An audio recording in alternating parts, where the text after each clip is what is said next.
Well, hello everyone. It gives me a great pleasure to be introducing the event today. And this is part of BERA's partnership with the Commonwealth Council for Education Administration and Management. As you can see, I'm Dominic Wise and I'm President of the British Educational Research Association. The topic of today's lecture is incredibly important. Education leadership itself is a major source for good in societies across the world. And of course, during the pandemic, head teachers, for example, and teachers and pupils have been called upon to do extraordinary things. And so it is in many spheres of education research, giving us opportunity to pause, to reflect and think, can we really make changes now for the better? And it's fantastic to have somebody literally from the other side of the world join us today, David Gurr. And I was particularly attracted to not only the idea of evolution, not revolution, that he's going to talk about, but also I love the boldness of a 20-year prediction of key features of education and educational leadership. Terrific and exciting thing to grapple with. So thank you all ever so much for joining, and I think we're all looking forward to this very much. And I'm going to pass on to Paul Miller, who is himself such an important person in our BERA relationship. So thanks and good luck. Thank you, Dom. Colleagues, from wherever you are joining from today, welcome. I want to tell you that we very much value you, we see you, and we are grateful that you have taken time out this morning to join us for this important lecture. I want to say to you as well, do ask lots of questions of our speaker so that the event can be as meaningful as possible for you. And so the speaker can feel stretched, and of course that you were paying a lot of attention when he was speaking. This is our third annual educational leadership lecture, and as Dom says, this lecture is hosted jointly by the British Educational Research Association and the Commonwealth Council for Educational Administration and Management. The CCM certainly values its partnership with BERA and considers this annual lecture one of its key activities on its annual calendar.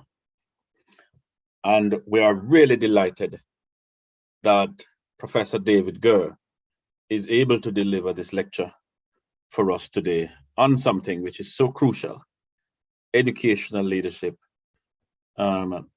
within and beyond the global pandemic. David Gurr is Professor of Educational Leadership in the Melbourne Graduate School of Education at the University of Melbourne. He has been Vice President of the Australian Council for Educational Leaders and is currently a member of the executive of the Commonwealth Council for Educational Administration and Management, CCEAM. David is also editor of the CCM's journal, International Studies in Educational Administration. A prolific writer and conference presenter, David's research on school leadership and writing explores several aspects of educational leadership, in particular on successful school leadership and middle leadership. David is a founding member of the International Successful School Principalship Project and also a founding member of the International School Leadership Development Network. Colleagues, it is my pleasure to hand over now to our speaker, Professor David Gurr. Great. Thank you, Paul. Thank you, Paul and Dom. It's a pleasure to be here. Really appreciate the invitation, Paul, that you gave me to do this talk. And it's great to be here with you.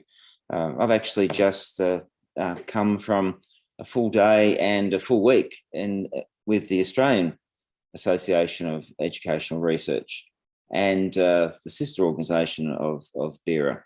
And it's interesting to reflect that both BERA and CCAM were formed about the same time. CCAM in 1970 and BERA got going, I think, in about 1974. So there's a 50-year history in our organisation. So it's great to be here with this. The presentations should be a fairly relaxed presentation. You're welcome, as suggested, to make some comments, questions.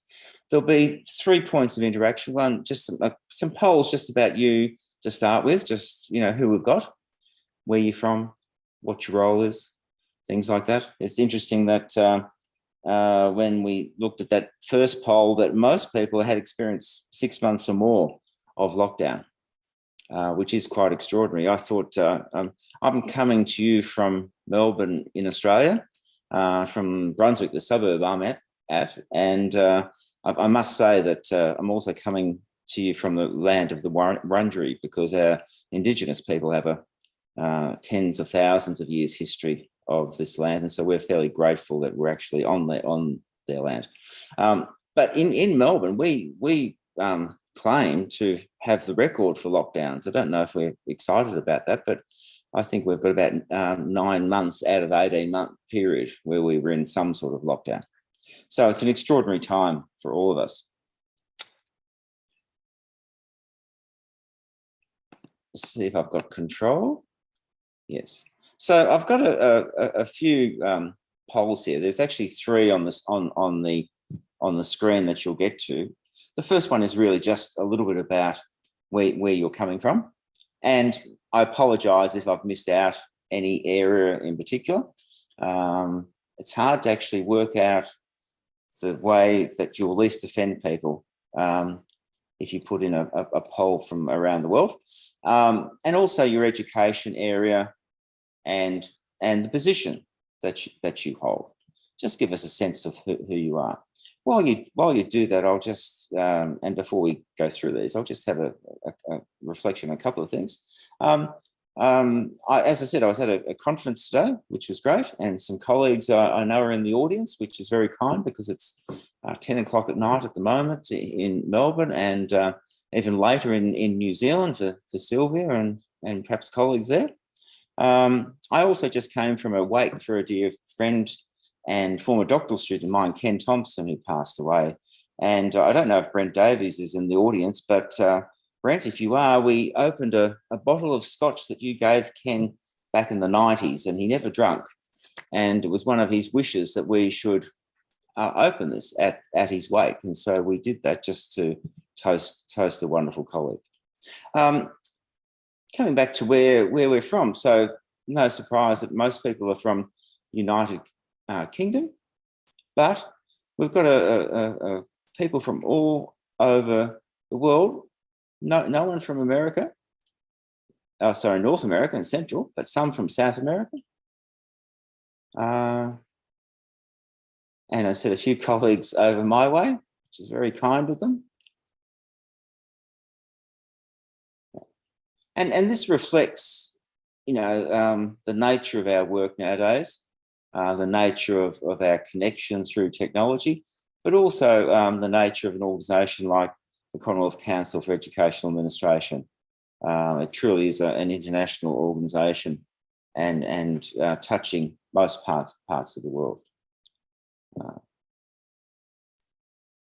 In terms of the area, so a lot of people in again, for a research organisation like BERA, a lot of people post-compulsory, but still people in system level and in school level as well.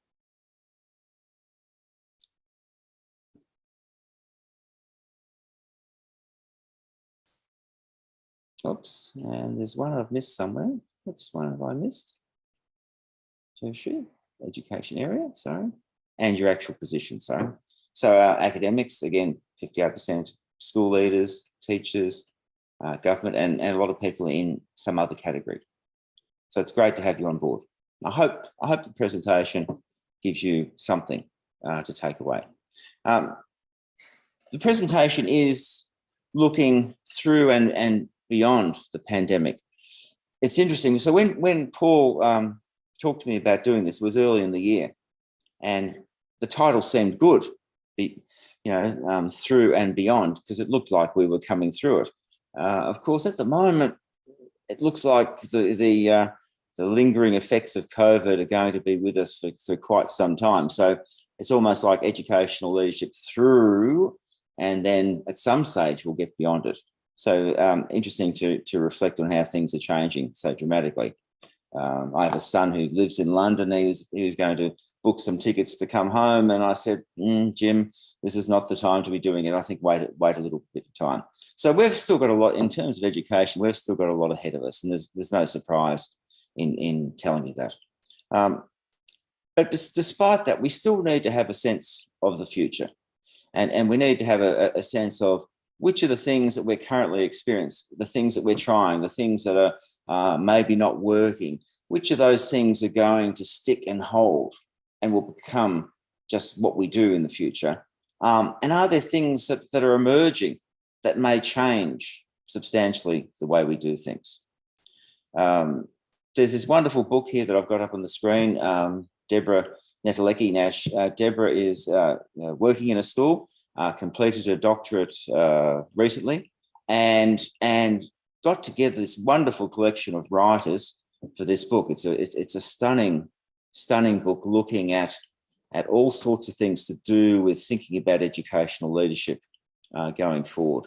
And I particularly like this commentary from Samir, who used this quote, used this idea of the flaneur that comes from the French, which was that person in a village who sort of knew what was going on in the village and could help people navigate their way through the village and so forth.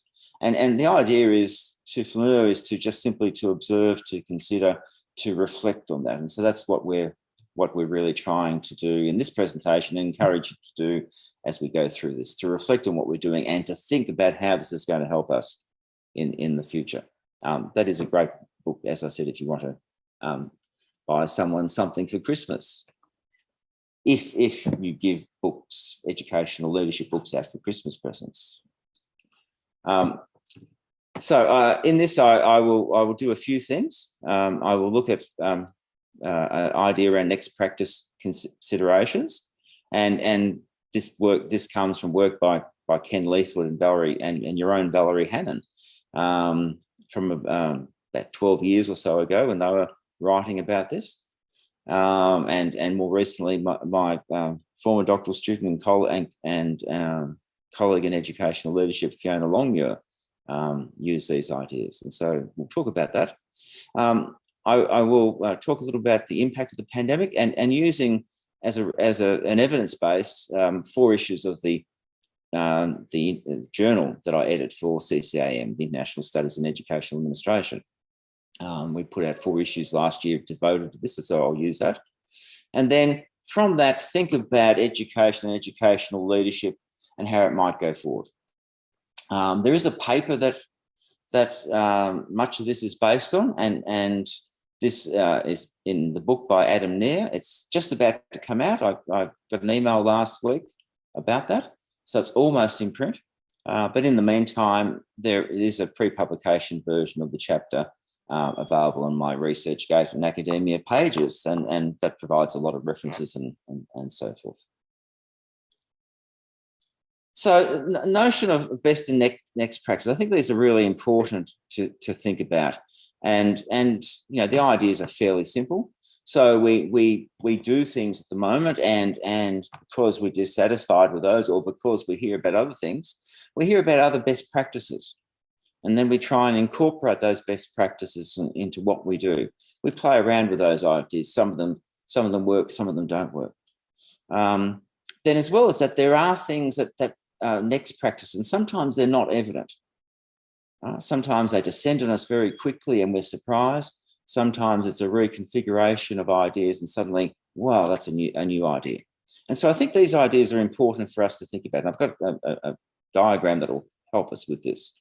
So the past is always important for us. Many of our institutions need their past to make sense of what they're doing now. Okay, and so it's good to reflect on how do we get to where we are now through that reflection on past. And sometimes the past is not always good, and we need to reflect on that. And certainly in Australia, we're having a major reflection on our history as a colonial and settler country, and the impacts that's had, and how it's got us to where we are now as a country. With our current practices, as I said, sometimes we're looking for new ideas and we're hearing about other things, and we're also looking for best practice, and we're trying to bring those. We've been doing that for the last 2 years. We know that in education, universities, schools, we've been scrambling around for ways to do some type of remote learning.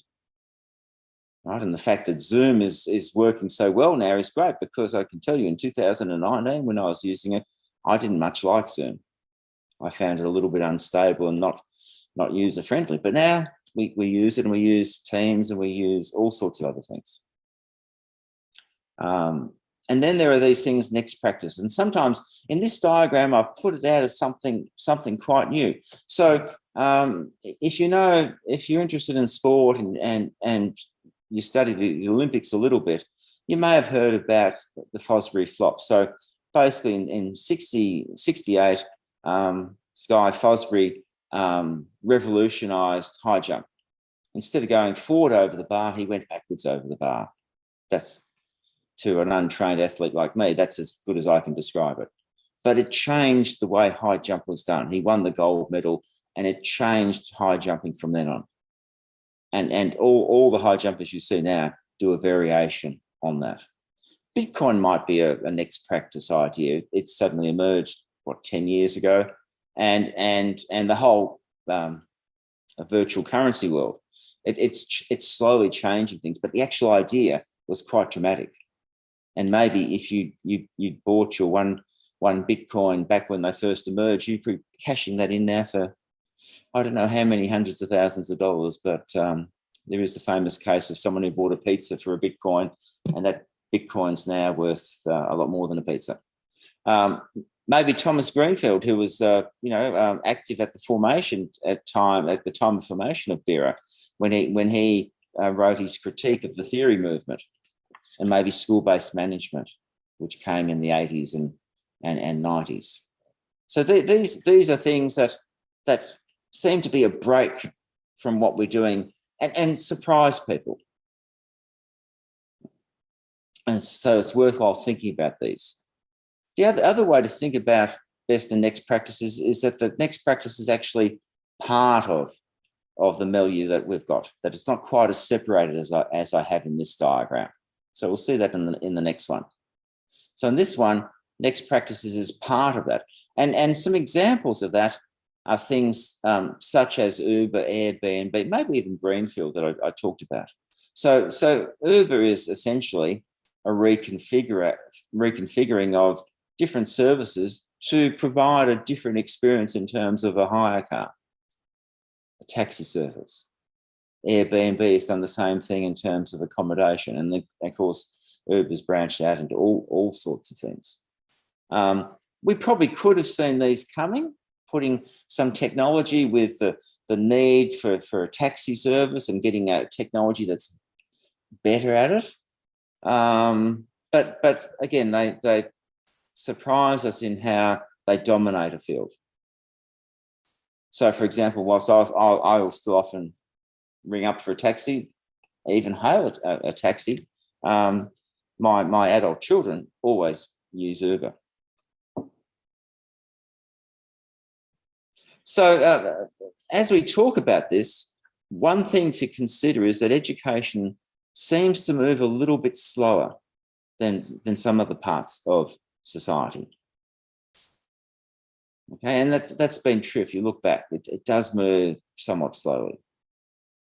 The only thing to say is that whilst, and I think that's been a good thing for society. I think it's good that we've had a major part of our society that has moved a little bit more slowly, that isn't subject to so many whims and subject to so much government, although, of course, government impacts quite a lot.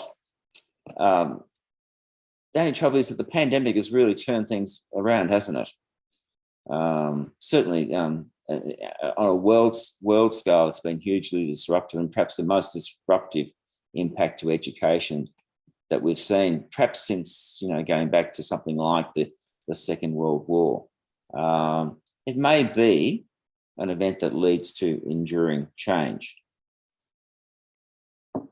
So I encourage you to think about what you did pre-pandemic, what you're doing now, and how during this time you've been searching for new ideas to help you, the best practice things, and then thinking through what's going to come ahead of us, what exciting things might be ahead of us, and I suppose coming out of this, how is your organisation, your school, your university, your college, your early childhood centre, how is that going to be different from what it is now?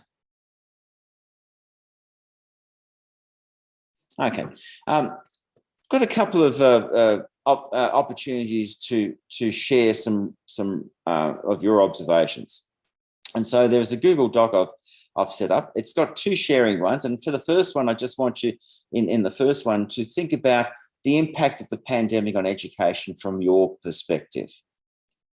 Okay, so this should come into, that link should come to you in the chat, I believe. So that will be just posted to you. And then you can just fill that in for 5 minutes or so. And we'll just see how that goes. This document I'm going to leave open, so you can come back to it. You can use it. Don't share anything that you don't want to be publicly shared. As I said, you're welcome to populate it. It'll be useful to us at CCAM as we're doing a little bit of work for the Commonwealth Secretariat to help with the 21st Commonwealth Conference of Education Ministers happening next year. We're doing a little report for them on things that are happening in education, so it'll be useful for us as well. But as it'll be useful for you as just to have as a source.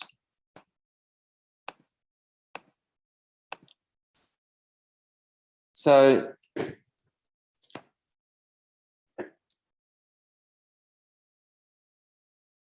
now Dior or Meti, this has gone out to people, I believe. And we've got a few people populating it now. If you aren't able to do it, that's fine. You can come back to it at some other stage. The presentation, I believe, will be available, and that will provide the link. And it's just something to a site to share a few observations. So about 5 minutes just on this. While that's happening, I'll just have a look at a couple of questions that are coming up.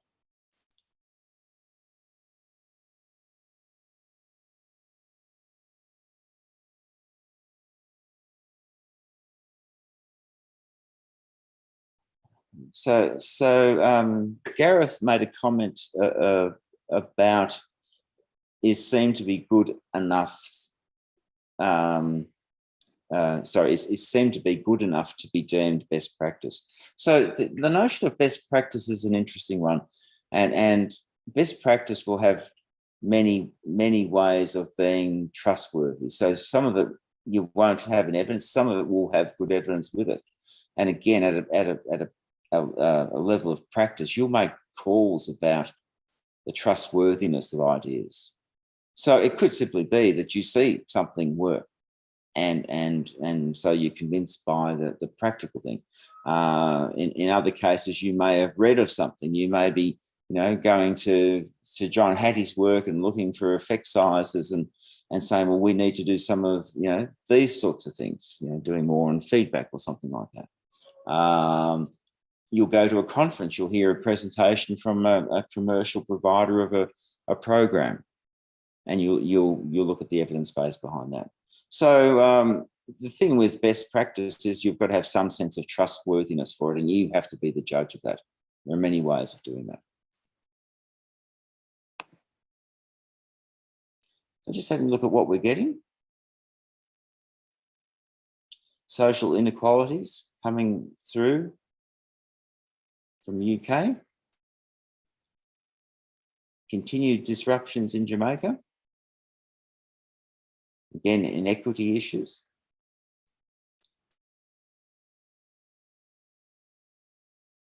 Technology, having to learn it, educational loss.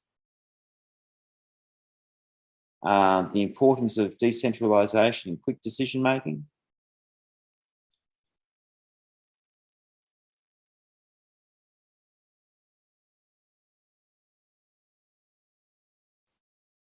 So in Malaysia, schools have been closed for 49 weeks, opened fully last week, but attendance was low.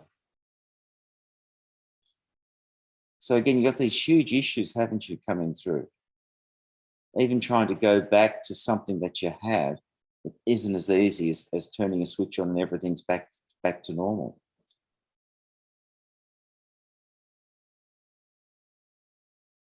Students having problems at home, personal lives, making learning difficult. We've had many cases where reports from the journal, and I'll mention these, where the school closures have impacted on student safety. Disruptions in student wellbeing, motivation to learn. Yet some students have found online learning better. So, how do we get students feeling good about learning again? But then how do we help those students who have found online learning useful? How do we capture some of that for them?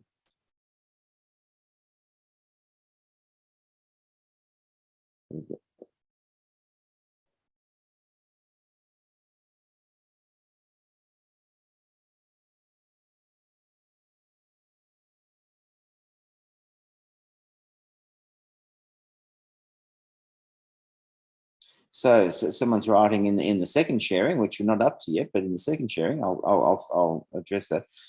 Someone's writing about new models, membership there, and you join a group of online educators and sign up for the class age that they want. So those innovations, we know, for example, that particularly in the North American, particularly in the US context, that the virtual schools has been a burgeoning market for 20 years now. It's been growing, and as technology has helped, it's been growing even more. And things like this pandemic may in fact accelerate some of those things.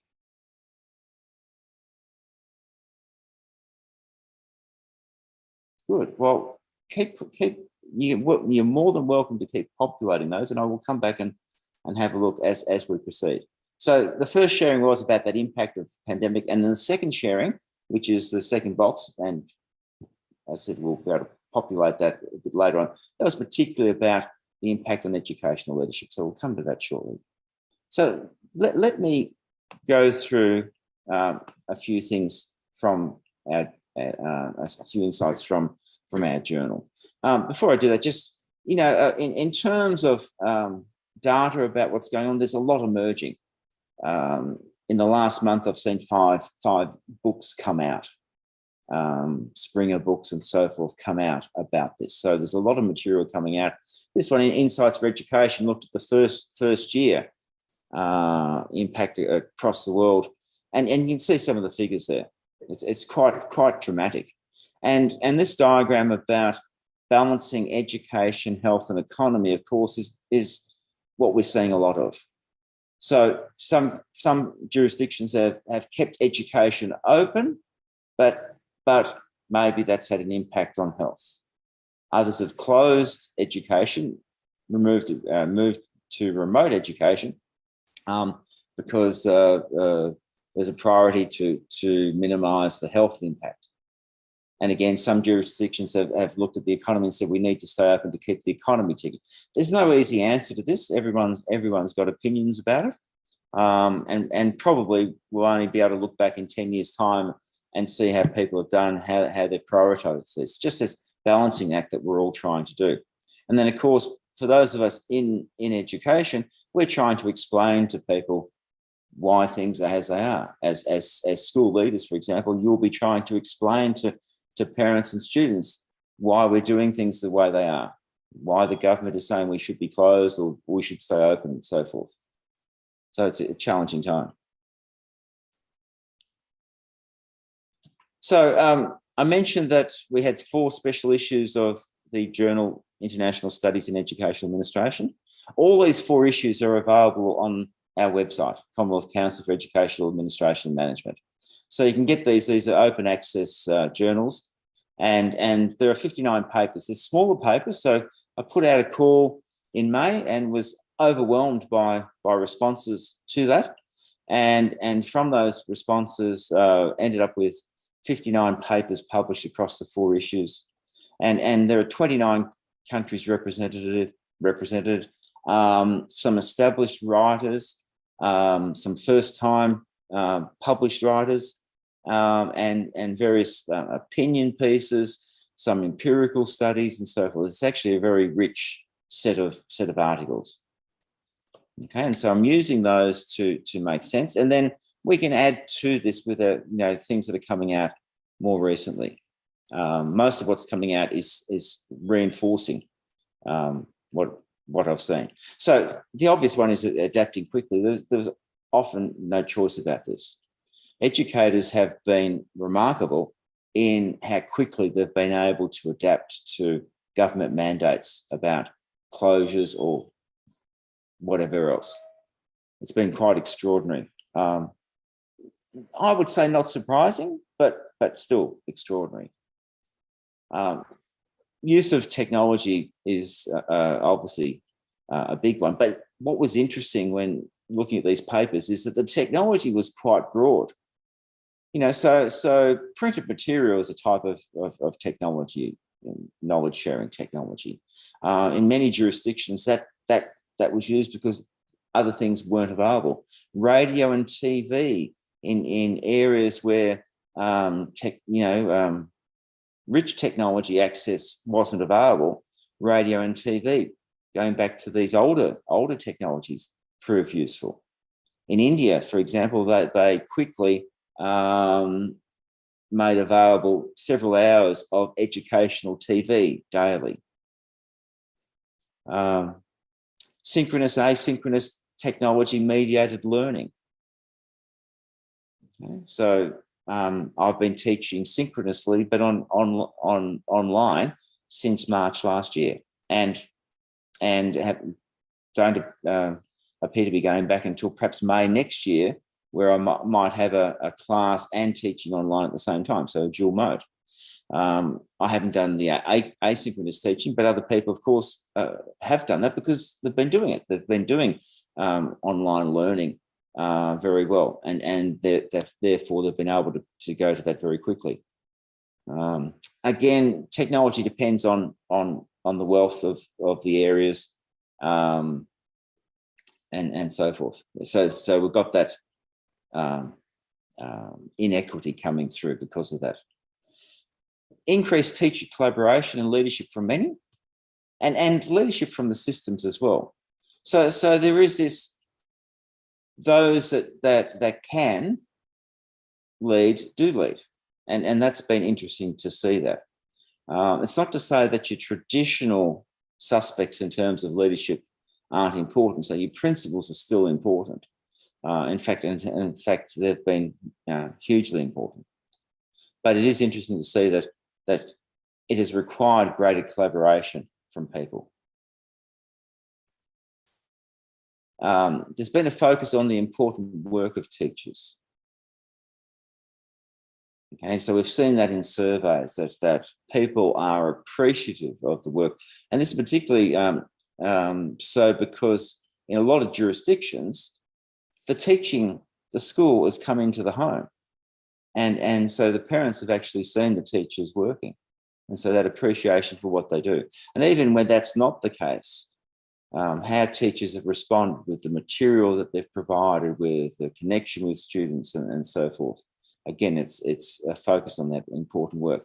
And at the university level, I mean, there has been a renewed focus on teaching because we've had to move so quickly to different ways of teaching to keep the university going. I think there's also been a focus on schools as institutions as important. Now, we know they're important, but I think there's been an increased sense of the importance of schools as institutions and the many roles that they play in society, the many roles that they have in community. Schools are parts of communities. Again, depend type of schools. So primary schools tend to be more community, part of a community than, say, some of the larger secondary schools. But that sense of schools being part of our communities and being an important part, I think, has been reinforced. And particularly in countries where schools actually have closed and nothing's been provided, people suddenly realise how important these have been to their communities. There have been innovative solutions for students with diverse needs. And again, this is something that will probably be something that we do alongside going back to classroom-based teaching in schools, that some students will need, some of these innovative solutions will be retained. Perhaps some students won't come to school 5 days a week. They'll do some learning offsite, things like that. There's been a greater connection between schools, between schools and families and communities, and so there's been this collective effort to get by, and I said that's been great to watch. There have been, of course, negatives. The inequities is certainly the big one. So differential access to technology, as schools have shut the physical schooling down,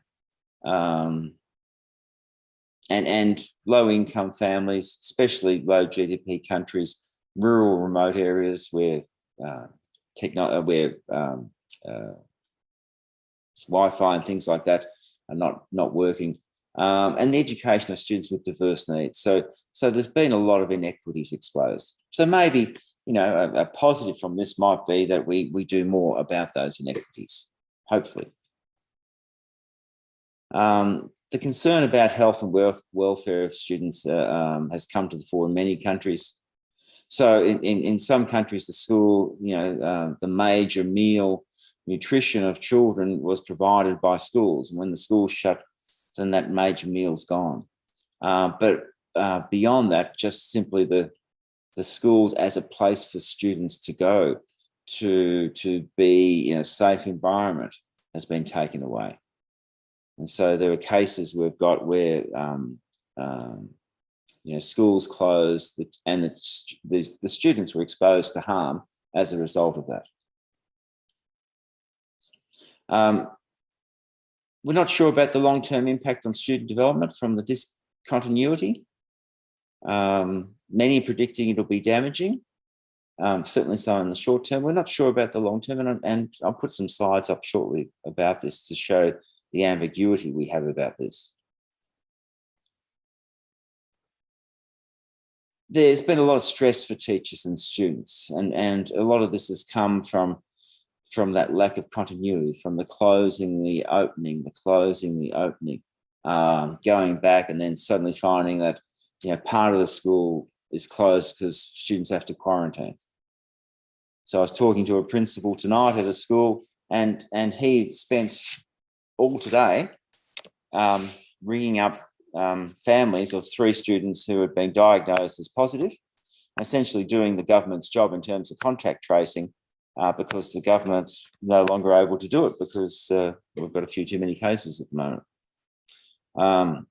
So that's hugely stressful, that discontinuity.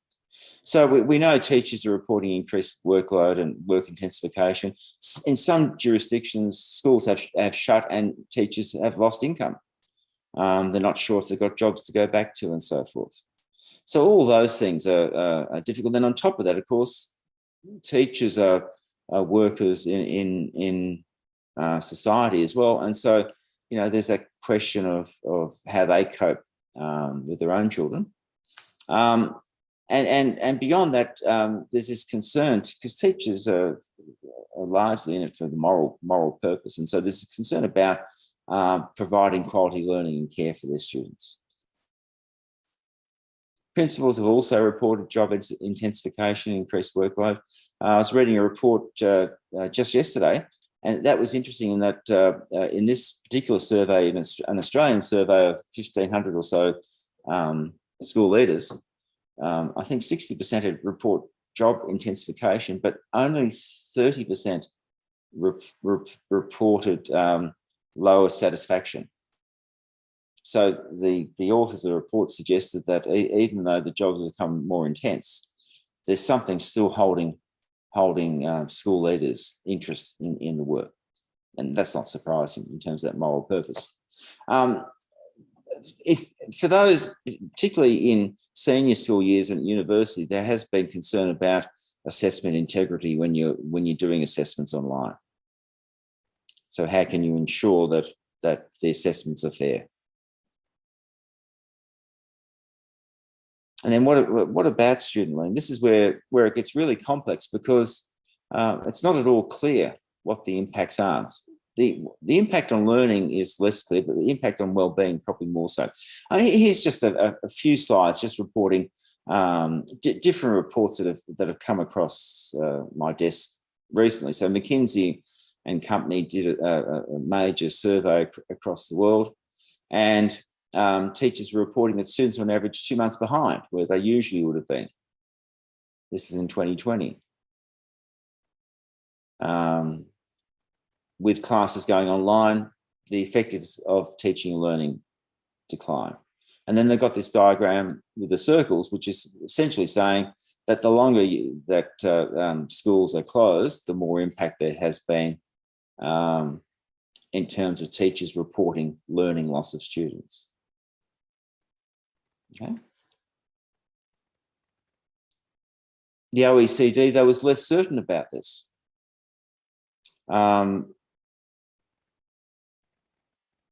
And the quote there on page 11, at the very least, the available evidence suggests that it should not be automatically assumed that the school closures of March to June in 2020 had a large negative impact on student progress and achievement. And even in terms of wellbeing, there was this sense that there wasn't a dramatic decline in wellbeing.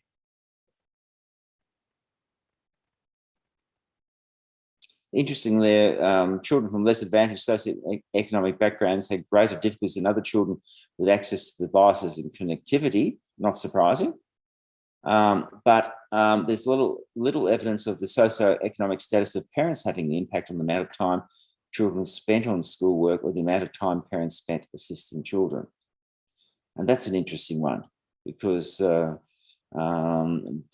that are less wealthy are probably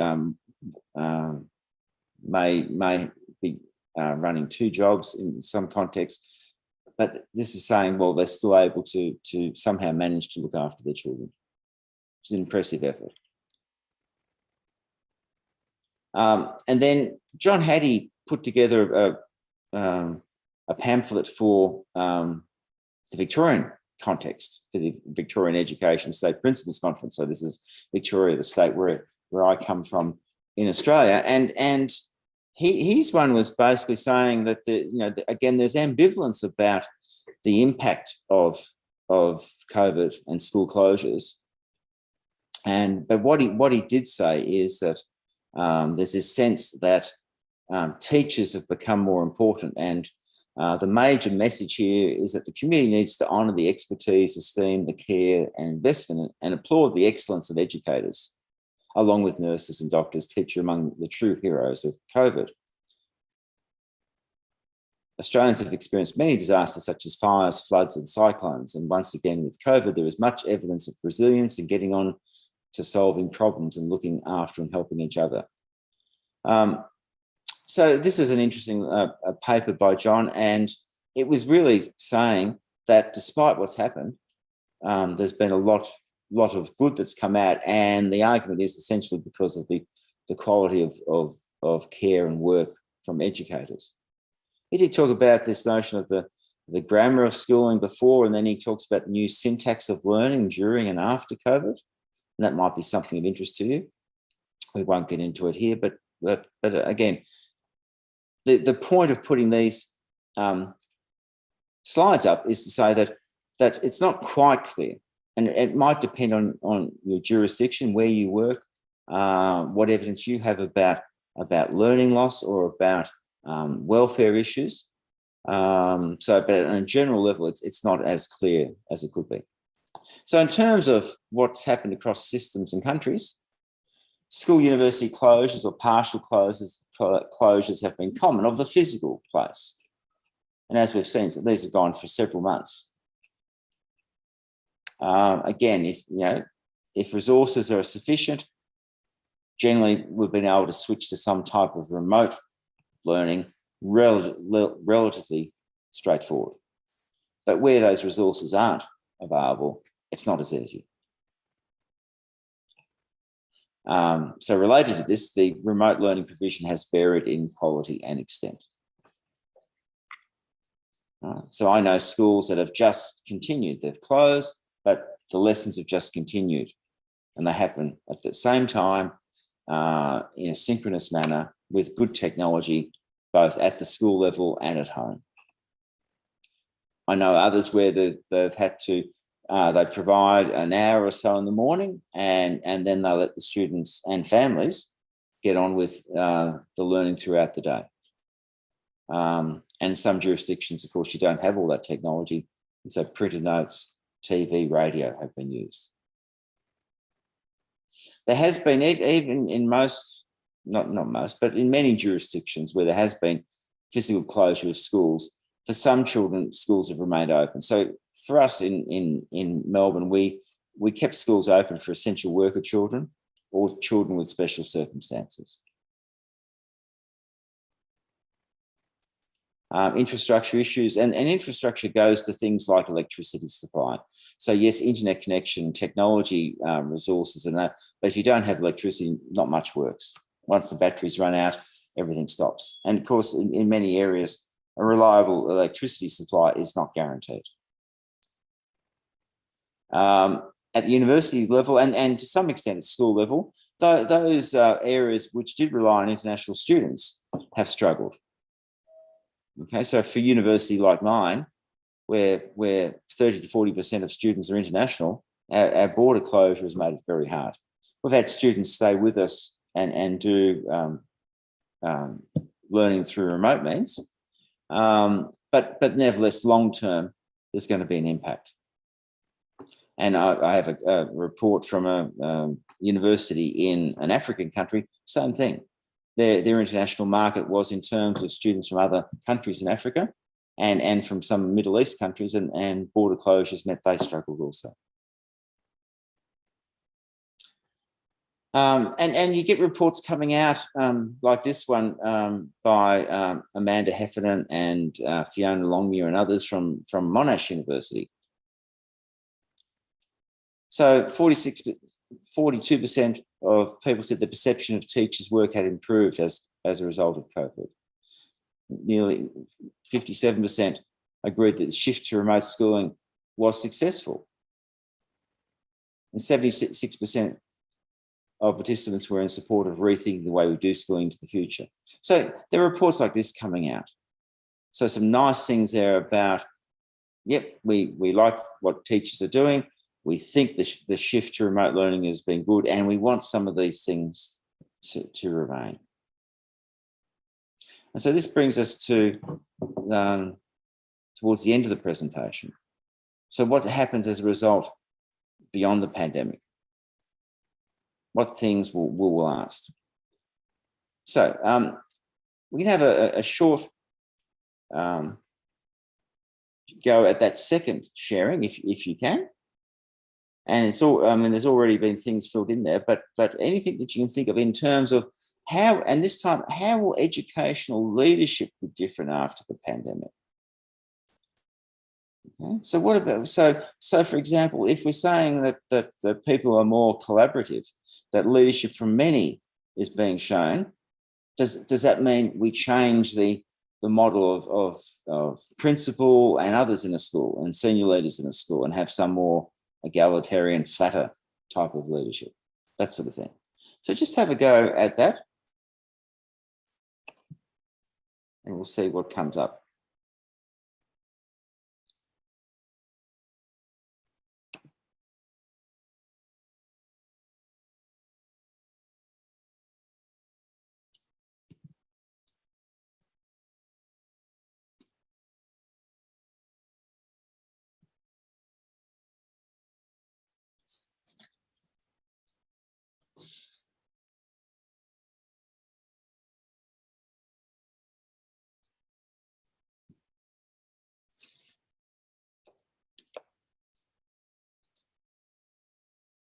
I see we've got a few questions and some that I missed before, so that's good.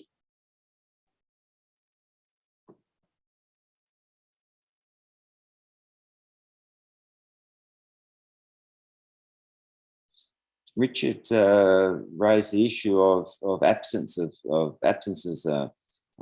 being quite, so 2.6% of students in the UK, 208,000 children not in class because of COVID.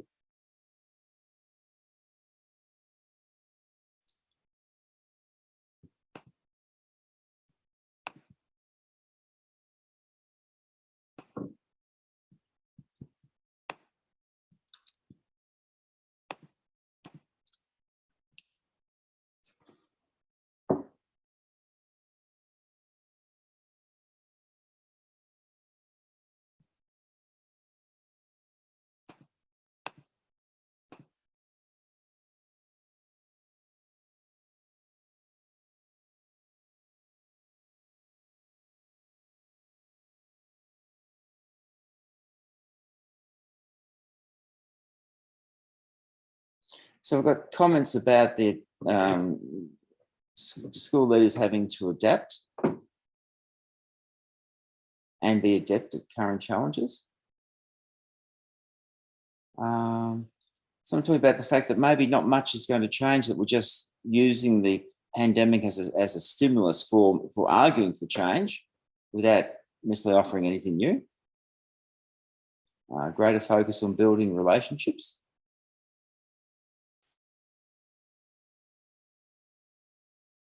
School leaders working closer with communities, sharing, creating common visions. That's from Chile. So flexibility, adaptability, future focused. New leadership model, more authentic, more trusting, more open, more vulnerable, more collaborative. Lead hership.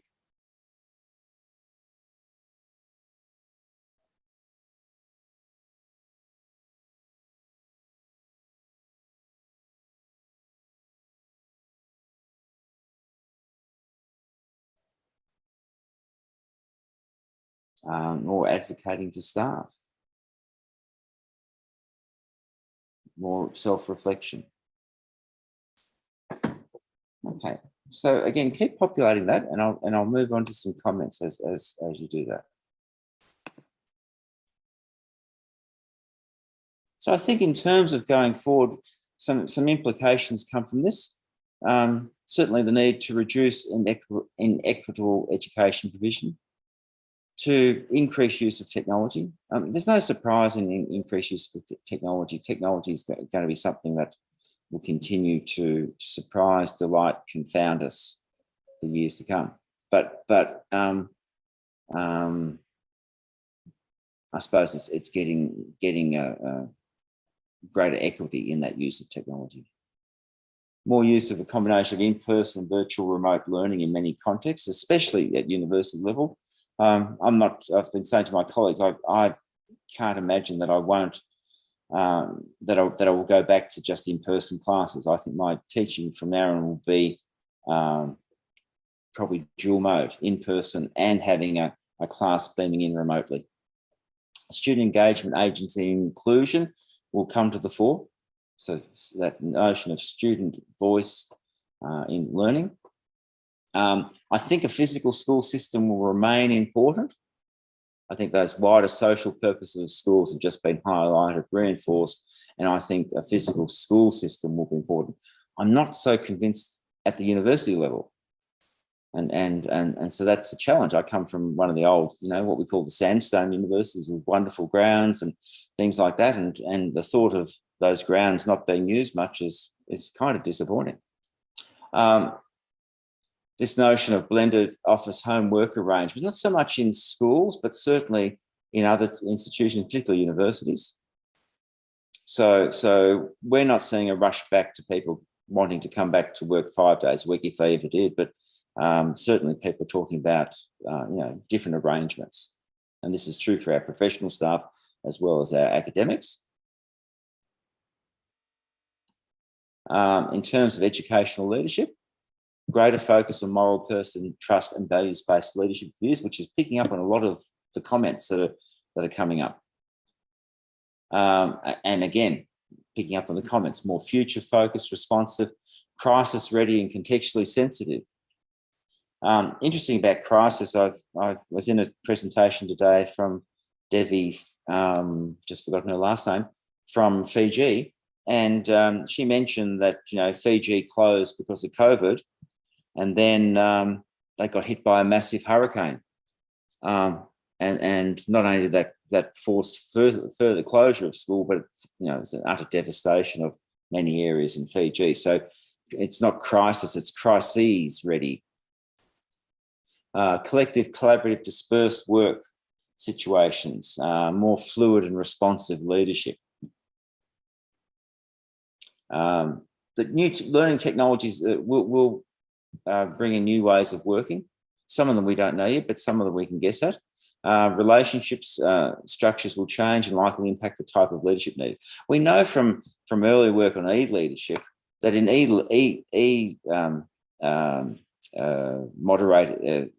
technology moderated environments, relationship building is more important. You need to spend more time on that than you do in face-to-face. Greater involvement of more people in leadership. So in school settings, we're talking about middle leaders, teachers, maybe even students, well, certainly students, and maybe even parents becoming important.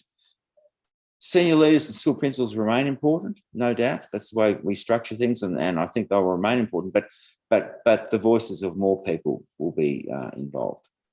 So therefore, there'll be a greater need for planned leadership development, rapid professional learning support as needed, when needed, and no real consensus on the way to categorise the type of leadership. So across those articles I was looking at, and indeed things I've read, there's lots of ways of people talking about leadership, but there's no real consensus that there's a way to do things, and that's as it should be.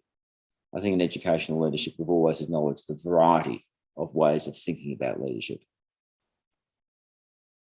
So 20-year prediction, universal access for 10 to 13 year. We're not there yet across the world. In many of our countries, of course, we are, but across the world, we're not there. So primary access, yes, but not universal secondary access. Greater linkage of health and welfare services with schools. I think this notion that schools do become even more important in the community, it's probably got its time. Of course, we've played with this idea in many areas for many years. That sense of a stronger physical presence in the community. And maybe that means we get better buildings and grounds, hopefully.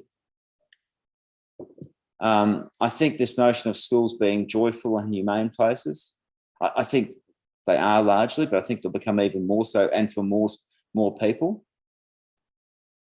Right? And that enhanced place in our sense of community. The technologies will help us engage fully with students and cope with the full student diversity and the learning needs.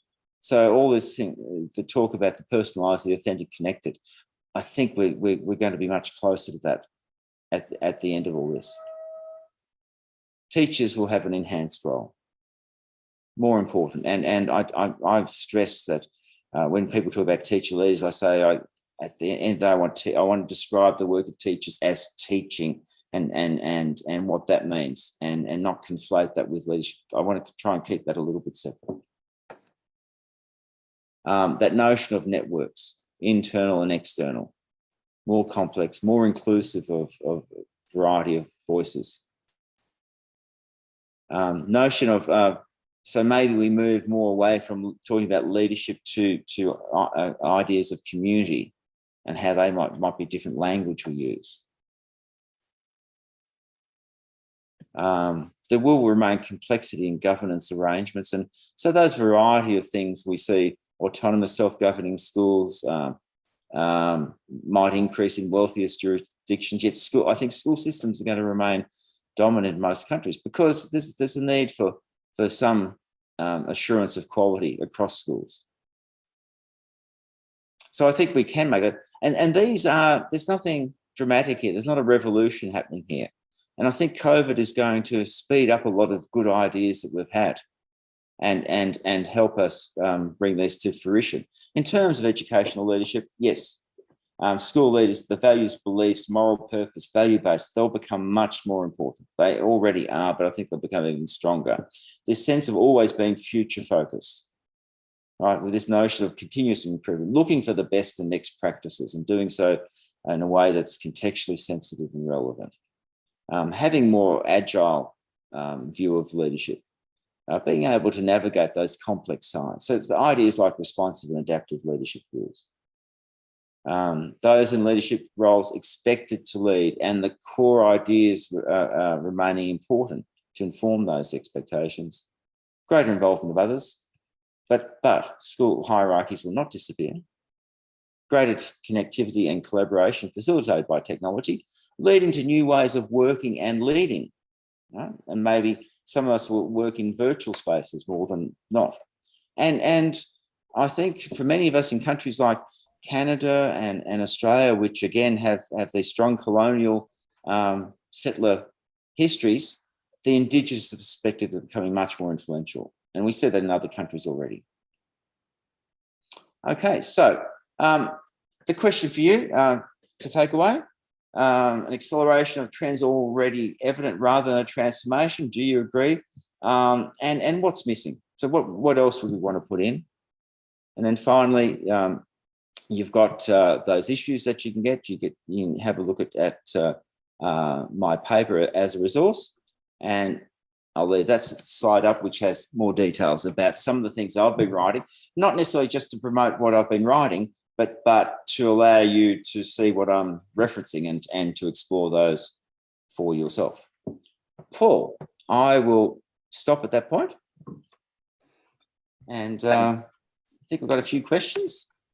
Yeah, thank you, David. Really interesting presentation, and I'm sure colleagues online from wherever they are joining from will agree with me. So on their behalf, let me say thank you. Thank you as well for raising so many important things, around well-being and work intensification, issues around teachers' dexterity and leaders' dexterity with computing and technology, which has been a new world for not only those in schools, but in every sector of society, and issues around technological inequality, learning loss, welfare issues, and people dropping off the radar, and also that sense of community which has emerged, and the commitment of the professionals, the teachers, the leaders, to ensuring that young people are learning, and we see that happening in different ways. This sort of pedagogic activism that is shown by teachers and leaders. And then you also talked about adaptability. We've seen how people have been quite agile, working closer with parents, working closer together as professionals, and that you talked about the sort of better appreciation of the role of the teacher and of the role of leaders, because school has now come home, so parents are seeing how difficult and how challenging it is, and are much more appreciative of their work. And of course, the issue of absenteeism, which is hugely problematic, and has been a problem during this pandemic. So and also the need to balance education, health, and the economy.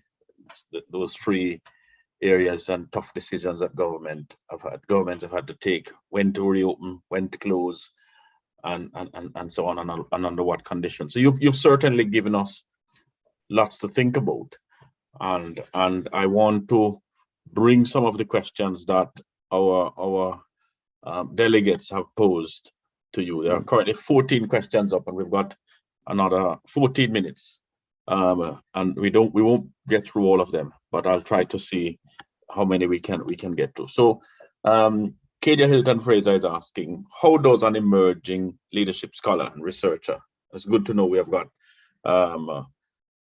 emerging scholars and researchers online as well, but how does an emerging scholar help leaders through their work to bridge the gap between current and next practice? Yeah, and I saw Kadia's question early on and didn't respond to it because, in fact, I needed to wait till I got to the end of the presentation to do that. So I think, you know, when we look at those dot points about leadership going forward, I think that notion of being future focused, of being open, responsive, will help in terms of identifying the next practice. So always searching for it. So there's a principle that I got to meet and is quite well known in Australia, going back a bit, David Loader, and he wrote a wonderful self-reflective book, and in that he had a chapter called the Stumble Principle, and he said that, you know, as what he would do, he would go out and go to conferences, go to presentations, read things, talk to people, in the hope that he might stumble upon something. And then he said the key was, the stumble was important, but the key to it then was acting. And so we can help, as leaders, you can help people stumble. So you can get them to go out of their context, to read, to go to different professional learning, whatever it is, so that they're out of their context and they might stumble over some of these good ideas, and then help them to act on those ideas. So that sort of thing. I think that's the sort of thing that I would be talking about, Kadia. Thank you, David. Interesting note there, the Stumble Principle. Inba is also asking another question here. If we are to see the pandemic as a portal for change, which I'm sure it is, how can we get school leaders to be more innovative and creative in their leadership of next practice? So again, I think we've got some ways of thinking about this. So, you know, the adaptive leadership work is part of that. Even that approach I told you about, David Loader. So talking about those sort of things, there's some good work happening in terms of the entrepreneurial leadership space. I saw a presentation on that this week, and whilst the term is a little bit challenging, the idea behind it isn't that we're looking for new ways of doing things. So I think it's helping people with that mindset, that belief and thinking that we can always be looking for things. And I've got to say, a lot of principals in particular often have that. They seem to have a thirst for ideas and always looking for new ideas. So it's probably helping them galvanise that an interest that probably got them to be a principal in the first place. And then looking through other people, you know, in change theory, we always talk about people that are ahead of the game. So in your school, in your organisation, which of those people on your staff are like that, and how can you harness their knowledge through the way that you organise the school or the university? So those sort of things. Thank you, David. That feeds in nicely with Christina's question around specific observations of practice around innovation, and I don't know if through your research you might be able to produce one or two quick references or case studies that you know of leaders actually being innovative during this pandemic. Yeah, that's an interesting one. So some research has talked about the fact that a lot of principals have paused some of this innovation and focused on relationships and looking after people. So the focus has been on helping teachers and parents and students get through the pandemic.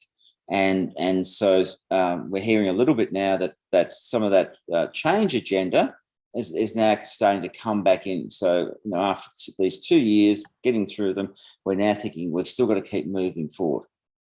So it is that sort of balancing, isn't it, between how much you can push for change and whether you're right. A useful thing now, another principal that I got to work with, a guy called Rick Tudor. He always talked about the emotional thermometer. So for him, he was a great person who talked to people. He would go around and talk to people about a new change initiative. And through that talk, he would gauge whether there's too much change happening and he had to back off, or whether he could push further forward. So that notion of an emotional thermometer through talking to people is a really nice, simple tool. So and this doesn't have to be you going out and deliberately interviewing people. It's kind of like, as you interact with people, you just mention. So I'm thinking about, this new literacy program. I'm thinking about changing this. What do you think? So that type of thing. It's not an exact science, but it's what good leaders do in terms of gauging the feeling of people. I think you're right. David. It doesn't have to be complicated. And talking to people, as you say, this emotional thermometer. What an interesting concept. Aina has asked an interesting question as well about parents, and you flagged this in your presentation about balancing the economy and balancing education and balancing health, and Aina makes the point that parents are facing economic difficulties, and yet they are so important in this new best practice or this new practice. How do we invite them and include them in this community when there is that tension between their own survival and the economic survival of their kids and their families, which will take up more time away from their work, but also so crucial for them to be, have these developed relationships with the schools. And that's a tough one because, again, across the world, it varies so much in terms of what parents are able to do and how families are surviving, and that's why school closures have been really difficult in some communities. So if I look at my context, and Australia is a relatively wealthy country. It doesn't mean that we don't have problems, but it is a relatively wealthy country, and so parents have faced economic difficulties. So some parents have lost work, but we had the government actually provided for many months a basic allowance for people that had lost work, and that's, we're going to be paying that debt off for many years, but it was a great initiative. Now, when you don't have that, it's really tricky. And then, of course, we're asking parents to so my son teaches year 3, so when school closure, he could teach from his home, and he's beaming into his children's home. But they're year 3 students, so they're 7, 8 years old. They need supervision. So there has to be someone there to supervise them, and it's so hard. People talk. I mean, a lot of principals have spent a lot of time above and beyond talking to parents and trying to help as best they can, and a lot of other school leaders have been doing the same. That comes at a personal cost to them. So then the other side is, as they're helping parents, they've got to look after themselves too, and you can't. You've only got so many hours in the day, and so I think we're trying to always balance things and have compromises and that.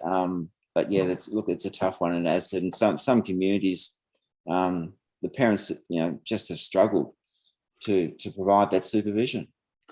Yes, indeed. A couple of questions coming in thick and fast, David, and I want to try to get through as many of them. I've got one question myself, and Tony Bush and I were reflecting on this recently, that school leadership preparation and development programs do not consider crisis management as part of their menu of provision, you know, the modules. And COVID-19 certainly has shown the importance for that. And I wonder what you would say to universities and also other institutions who are responsible, you know, national organizations responsible for leadership preparation and development. Well, the interesting thing is that there's been a body of literature about leading through crises, which we've all suddenly become well aware of. So in my context, there's a wonderful paper by Riley and Dan Riley and Smith, 2012 paper, which suddenly everyone's reading. And I'm kind of thinking, well, why didn't I pay attention to that myself? And so there's already a body of literature about this, and some of it is empirical, some of it is opinion, and so it's kind of tapping into that literature. And the thing is that the COVID is a major worldwide crisis, but in many jurisdictions, like example Fiji that I just mentioned, you know, hurricanes come through. I mean, if you go to the Caribbean, it's hurricane season. You know, I can remember we were having a conference, the ISSPP that I'm involved with, we're having a conference in Puerto Rico. And one of the questions was, you know, in terms of timing, do we go before or after hurricane season? Now, fortunately, when we had the conference and it survived, but then a couple of years later, you know, that massive hurricane came through Puerto Rico and caused major destruction. So many jurisdictions are used to this notion of crisis and school closure. And I think we just haven't been paying enough attention to that in the general sense. So there's literature on it, but then beyond that, there can be more. And Scott raised the question, I mean, you know, do we need new explanatory, methodological, empirical ways of studying this to come up with some reliable guidance about this? And we probably do. We probably need to think through, you know, doing some more research about this. I was going to say Tom O'Donoghue and my friend from WA. They've been doing some good work looking at school leadership in war contexts. And of course, that's another context, isn't it? That's an absolute crisis. Tim Goddard. No, not Tim has too. Simon Clark and Tom O'Donoghue from UWA. But yeah, Tim Goddard as well. And so, you know, again, there's literature that we can tap into, and so I think it's paying attention to what's there and then thinking through, you know, do we need to do some new ways of thinking about this? Thank you, David. I'll just try to get two more questions in, and I'm glad you picked up Scott's question, because I was going to raise that one next. I'm going to ask Ayman's question and then Temidayo's question. So Ayman is asking, and it's a really important question, you know, the changing role of the teacher in the next decade, because you talked about the changing role of school leadership, but attendant to that, you know, if leaders are the drivers, then teachers are the mechanics. So how do you see the role of teachers evolving? Look, I think, you know, teaching's going. It's a complex profession already, and I think it's going to become a more complex profession.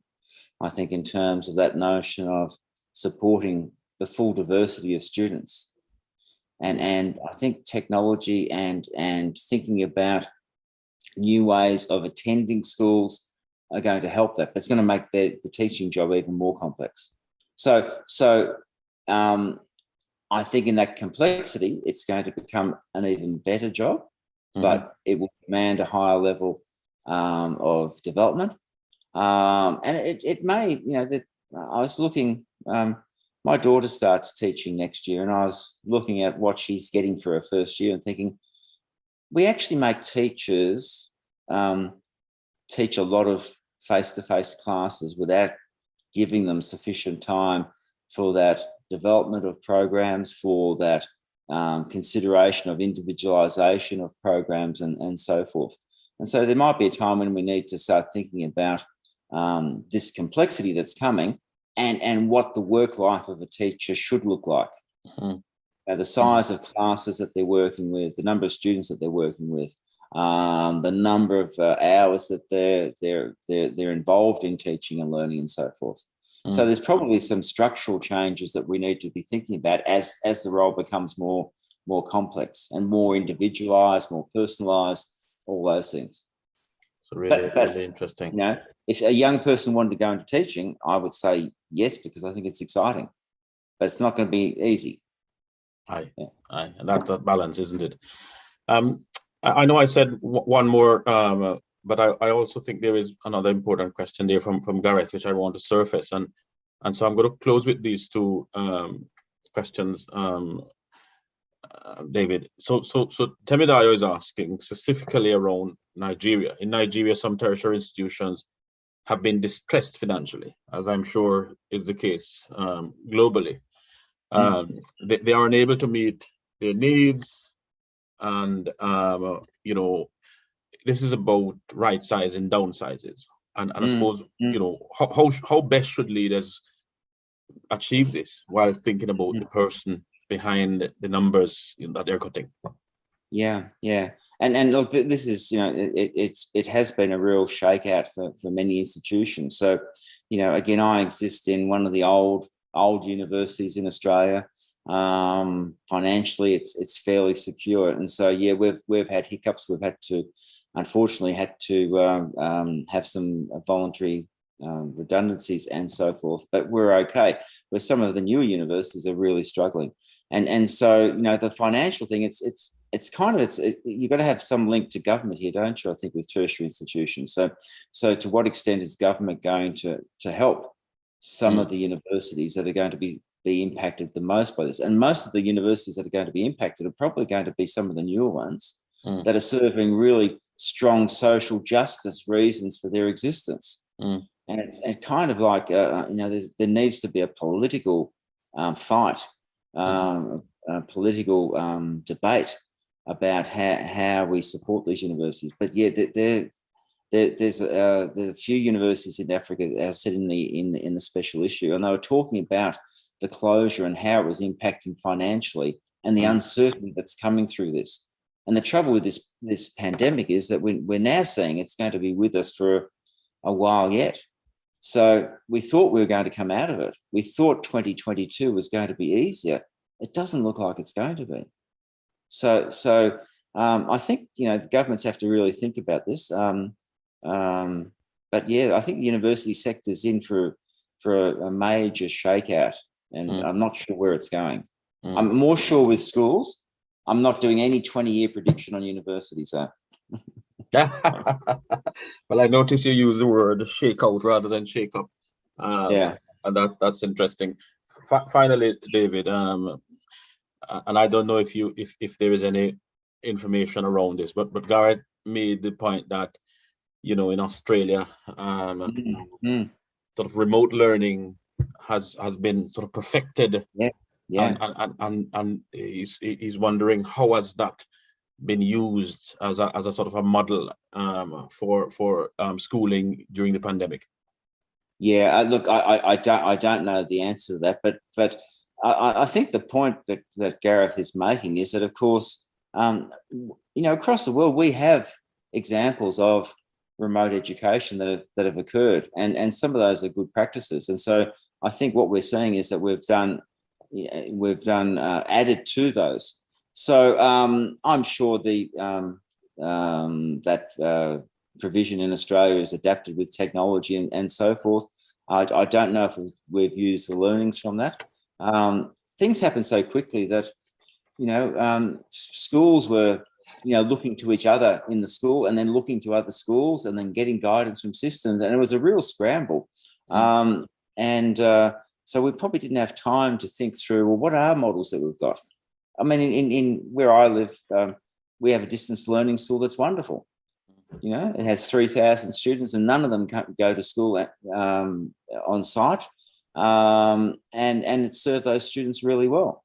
So if you go to North United States in particular, homeschooling and virtual schooling is quite a big industry, and it's well established. So again, did we did we learn anything from that? But I can't really answer you, Gareth, other than to say, yep, it's a good point.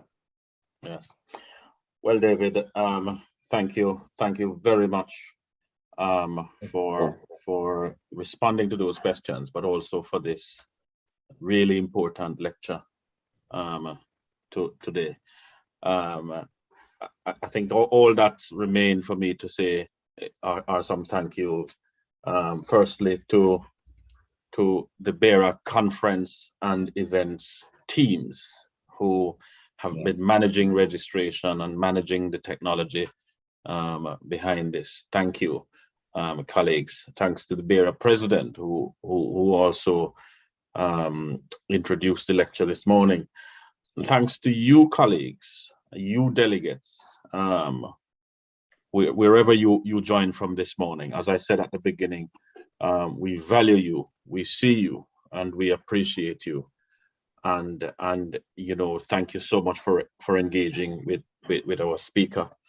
And thanks to David for giving us plenty to think about, as well as providing really important perspectives, insights into the practice of educational leadership during this pandemic, but also in forecasting what some of the educational practice could look like in the next 20 years. We will not forecast what the lecture next year will look like, but we will invite you to join us next year, this time, for our annual BERA CCM Leadership Lecture. Thank you, colleagues, and be safe. Thank you, Paul. Pleasure.